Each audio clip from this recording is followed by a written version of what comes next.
هات كتير هات خلطان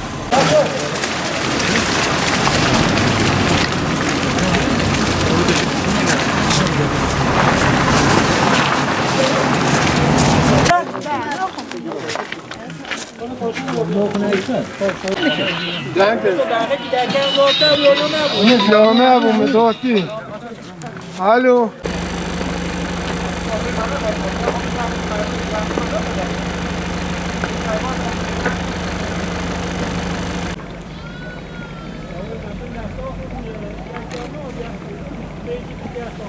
یا بیش بلابی کابلا بی بلابی اوی ها بکن یا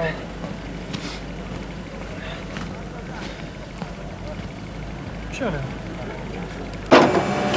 ابو دبیانی جواب شما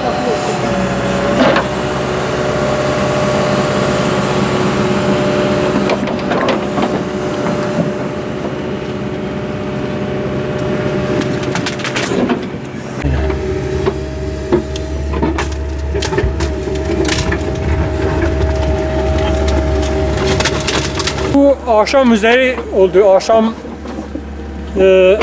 herhalde saat 6'yı buluyordu ikinci akşam depremi. Akşam deprem olunca artık yerle bir oldu. Elektrik kesildi. Artık hiç kimseye sahip olmadı. Artık ancak bizim koyunlarımız dışarıdaydı. Bu sığırlarımız da içerideydi. Onlar içeride kaldı da artık altta kaldı. Sabahtan beri de biz kokudan içeri girip çıkaramadık. İyi ki de içeri girmemişiz. Bilmiyorum her an için yani o an belki bizim girdiğimiz an da olabilirdi. Allah'a şükür canımıza bir şey olmamış. Malda Allah'ın takdiri. Eğer sağ çıkarabilirse sağ çıkarır. Sağ çıkarmazsa da canın sağ olsun. 6 tane var. Biri görünüyor murdar olmuş. 5 tanesi de sağdır. Ama çıkaramıyoruz. Görüyorsun küçük çok zordur.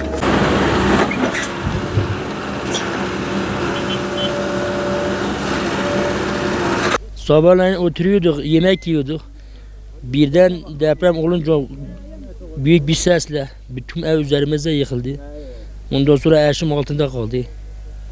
Bir tane kızım altında kaldı. Onlar şimdi yoğun bakımdalar. Bütün hayvanlarımız telef oldu.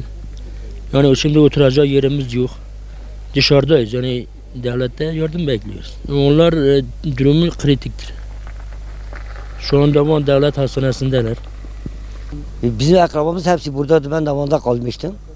Devlet durduğu zaman biz de onlara yardımına geldik. Hiçbir şey yapamadık. Bütün hayvanlar telef olmuşlar zaten. Millet perişandır. Hepsi dışarıda kalmışlar.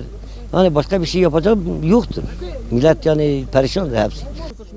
Akşam çok şiddetli oldular. Ben buraya geldim zaten geri döneceğim. Van'a gideceğim. Biz bir daha yolda dondu buraya geldik. Deprem durduğu zaman biz bir daha dondu buraya geldik. Ona yardıma geldik. Hayvanları hepsi dışarıda kalmışlar. Zaten biz de onlara yardım ediyoruz. Gelsin hadi. Çocuklar müdürlerine bir yemek verebilir miyiz? Hadi gelsin alsınlar.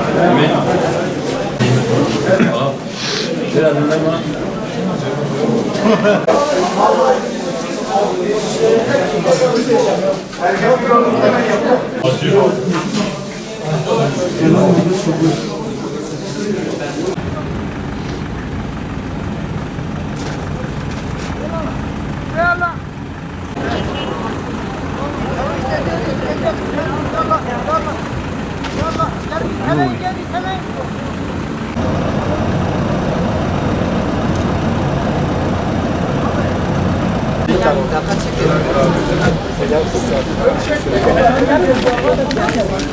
Çok ağır hasarlı, değil mi?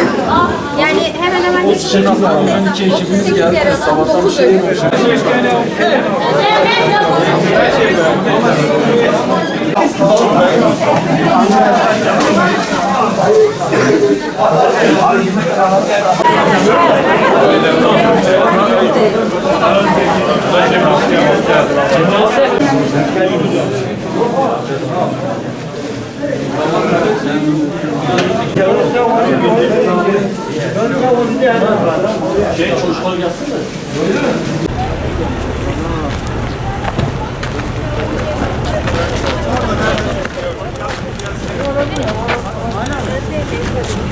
İsmail abi.